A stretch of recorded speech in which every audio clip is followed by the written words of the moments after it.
Hello students, welcome to Easy Learning with Suvida. Hello students, 10ാം ക്ലാസ്സിൻ്റെ അടിസ്ഥാന പാഠാവലിയിലെ രണ്ടാമത്തെ പാഠഭാഗമാണ് ഖൽബിലെ നിലാവ്. ഈ പാഠഭാഗത്തിൻ്റെ ചോദ്യോത്തരങ്ങളാണ് നമ്മൾ ഈ വീഡിയോയിൽ ചർച്ച ചെയ്യുന്നത്. ഓരോ ചോദ്യത്തിനും വിശദമായ ഉത്തരമുണ്ടായിരിക്കും. അപ്പോൾ വീഡിയോ സ്കിപ്പ് ചെയ്യാതെ അവസാനം വരെയും കാണുക. അതിനു മുമ്പായി ഈ ചാനൽ സബ്സ്ക്രൈബ് ചെയ്തിട്ടില്ലെങ്കിൽ തീർച്ചയായും നിങ്ങൾ സബ്സ്ക്രൈബ് ചെയ്യുക, വീഡിയോസൊക്കെ കാണുക. വീഡിയോസ് നിങ്ങൾക്ക് ഉപകാരപ്പെട്ടെങ്കിൽ തീർച്ചയായും നിങ്ങളുടെ ഫ്രണ്ട്സിനൊക്കെ ഷെയർ ചെയ്ത് കൊടുക്കുക. വീഡിയോസൊക്കെ ലൈക്ക് ചെയ്യുക, കമൻറ്റ് ചെയ്യുക, സപ്പോർട്ട് ചെയ്യുക. ഓക്കെ, അപ്പോൾ നമുക്ക് ചോദ്യോത്തരത്തിലേക്ക് പോകാം. ആദ്യത്തെ ചോദ്യം, ഗാനത്തിൽ നായകൻ്റെ കാത്തിരിപ്പ് അവതരിപ്പിച്ചിരിക്കുന്നത് എങ്ങനെ? കണ്ടെത്തി എഴുതുക. കെ.ടി. മുഹമ്മദിൻ്റെ ഇത് ഭൂമിയാണ് എന്ന നാടകത്തിലെ ഗാനമാണ് ഖൽബിലെ നിലാവ്. നായകൻ്റെ കാത്തിരിപ്പാണ് ഇതിൽ വിവരിക്കുന്നത്. ഭംഗിയുള്ള താമരപ്പൂവുകൾ നിറഞ്ഞ പൂങ്കാവനത്തിലാണ് പെൺകുട്ടിയെയും കാത്ത് നായകൻ ഇരിക്കുന്നത്. 5 നിറം ചേർന്ന പഞ്ചവർണ്ണ പൈങ്കിളിയുടെ അഴകുള്ളവളാണ് ആ പെൺകുട്ടി. ഈ ഗാനത്തിൽ നിലാവിനെ പൂവിനോട് ഉപമിച്ചിരിക്കുന്നു. നിലാവിൻ്റെ പ്രകാശമായി പെൺകുട്ടിയെ കാണുന്ന നായകൻ പെൺകുട്ടിയെ ഏറെ നാളായി കാത്തിരിക്കുകയാണ് എന്നതിൻ്റെ സൂചനയാണ് കാത്തിരുന്ന് കാൽ തരിച്ചു പോയി എന്ന പ്രയോഗം. അത്രയും മനോഹരിയായ അവളെ കാണുവാൻ നായകൻ്റെ മനസ്സ് വെമ്പുന്നു.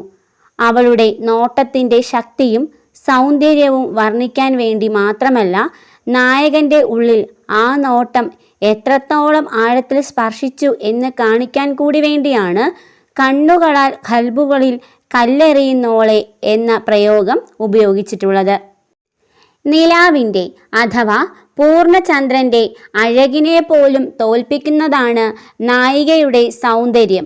ആ സൗന്ദര്യം കണ്ട് അമ്പിളി മാമൻ പോലും അമ്പരന്നു നിന്നുപോയി. അത്രയും ഭംഗിയുള്ള പെൺകുട്ടിയെയാണ് നായകൻ ഇതിൽ കാത്തിരിക്കുന്നത്. നായികയുടെ ഭംഗിയും നായകൻ്റെ കാത്തിരിപ്പും ഭംഗിയായി ഈ പാട്ടിലൂടെ അവതരിപ്പിച്ചിരിക്കുന്നു. ചോദ്യം 2, താമരപ്പൂങ്കാവനത്തിൽ താമസിക്കുന്നോളെ. ഇതുപോലുള്ള മനോഹരമായ പ്രയോഗങ്ങൾ ഗാനത്തിലുണ്ടല്ലോ. ഇത്തരത്തിൽ പ്രകൃതിയെയും നായികയെയും അവതരിപ്പിക്കുന്ന വർണ്ണനകളുടെ ഭംഗി കണ്ടെത്തി വിശകലനം ചെയ്യുക. കെ.ടി. മുഹമ്മദിൻ്റെ ഇത് ഭൂമിയാണ് എന്ന നാടകത്തിലെ ഗാനമാണ് ഖൽബിലെ നിലാവ്. പ്രകൃതിയെയും നായികയെയും വളരെ മനോഹരമായാണ് ഈ ഗാനത്തിൽ വർണ്ണിച്ചിരിക്കുന്നത്. ഭംഗിയേറിയ താമരപ്പൂക്കൾ നിറഞ്ഞ പൂങ്കാവനത്തിലാണ് നായിക വസിക്കുന്നത്. വരികളുടെ ആവർത്തനവും ആദ്യാക്ഷരപ്രാസവും ദ്വിതീയാക്ഷരപ്രാസവും ഗാനത്തിൻ്റെ താളം മനോഹരമാക്കുന്നു. പ്രകൃതിയിലെ മനോഹരമായ കാഴ്ചകളിൽ ഒന്നാണ് പഞ്ചവർണ്ണക്കിളി. ആ പഞ്ചവർണ്ണക്കിളിയുടെ അഴകിനൊത്ത് നായികയെ കവി ഉപമിച്ചിരിക്കുന്നു. നിലാവിനെ പൂവായി കാണുകയും നിലാവിൻ്റെ അഴകുള്ളവളായി പെൺകുട്ടിയെ അവതരിപ്പിക്കുകയും ചെയ്തിരിക്കുന്നു.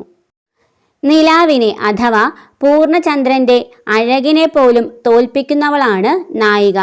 തൻ്റെ അഴകിനേക്കാൾ അഴകുള്ളവളായ നായികയെ നോക്കി പൂർണ്ണചന്ദ്രൻ അമ്പരന്നു നിൽക്കുന്നു എന്ന് പറയുമ്പോൾ നായികയുടെ മുഖസൗന്ദര്യം എത്രത്തോളം ഉണ്ട് എന്ന് ബോധ്യപ്പെടുന്നു. ഇത്തരത്തിൽ പ്രകൃതിയിലെ മനോഹരമായ കാഴ്ചകളിൽ പെൺകുട്ടിയുടെ സൗന്ദര്യവുമായി ഉപമിച്ചിരിക്കുന്നു. ചോദ്യം 3, മനോഹരമായ ഒരു ഗാനം പരിചയപ്പെട്ടല്ലോ. ഗാനത്തിൻ്റെ സവിശേഷതകൾ ഉൾക്കൊണ്ട് നിങ്ങൾക്കിഷ്ടപ്പെട്ട ഒരാശയത്തെ മുൻനിർത്തി ഗാനം രചിക്കുക.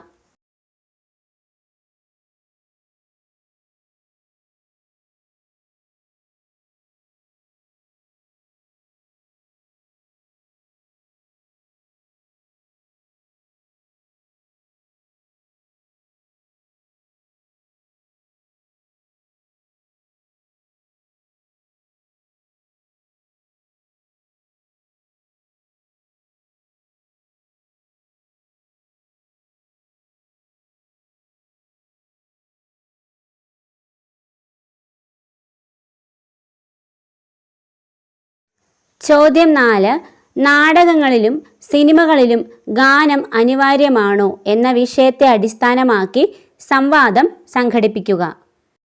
അനുകൂലമായ വാദങ്ങൾ: 1, സിനിമയുടെ ആകർഷണീയത വർദ്ധിപ്പിക്കാൻ ഗാനങ്ങൾ വേണം. 2, കഥാപാത്രങ്ങളുടെ ഭൂതകാലത്തെ ഗാനങ്ങളിലൂടെ അവതരിപ്പിക്കാൻ കഴിയും. 3, സിനിമയുടെ ആശയത്തെ കാഴ്ചക്കാരിൽ എത്തിക്കാൻ ഒട്ടുമിക്ക ഗാനങ്ങൾക്കും കഴിയും. 4. കഥാപാത്രങ്ങളുടെ വികാരങ്ങൾ നന്നായി പ്രകടിപ്പിക്കാൻ ഗാനങ്ങളിലൂടെ കഴിയും. 5. പാട്ട് വികാരങ്ങളെ തീവ്രമാക്കാൻ സഹായിക്കും. പ്രതികൂലമായ വാദങ്ങൾ: 1. പാട്ടുകൾ സിനിമയുടെ ഒഴുക്കിന് തടസ്സമാണ്. 2. പശ്ചാത്തല സംഗീതമാണ് പാട്ടിനേക്കാൾ മികച്ചത്. 3. നിലവാരമില്ലാത്ത പാട്ടിന് വെറുതെ സമയവും പണവും ചിലവഴിക്കുന്നത് ബുദ്ധിയല്ല. 4. ചില പാട്ടുകളെങ്കിലും ആശയത്തിന് വിപരീതമായി തോന്നാറുണ്ട്. 5. ചില പാട്ടുകൾ കാഴ്ചക്കാരിൽ അലോസരം ഉണ്ടാക്കുന്നതിന് കാരണമാകും. ചോദ്യം 5. മലയാളികൾ നെഞ്ചേറ്റിയ പ്രശസ്തങ്ങളായ നാടക സിനിമാ ഗാനങ്ങൾ ശേഖരിച്ച് ക്ലാസ്സിൽ ഗാനസദസ്സ് സംഘടിപ്പിക്കുക. അവതരണത്തിൻ്റെ ഭാഗമായി ഓരോ ഗാനത്തെയും പരിചയപ്പെടുത്തുന്നതിന് ആവശ്യമായ ആമുഖ പ്രഭാഷണം, പോസ്റ്റർ എന്നിവ തയ്യാറാക്കുക.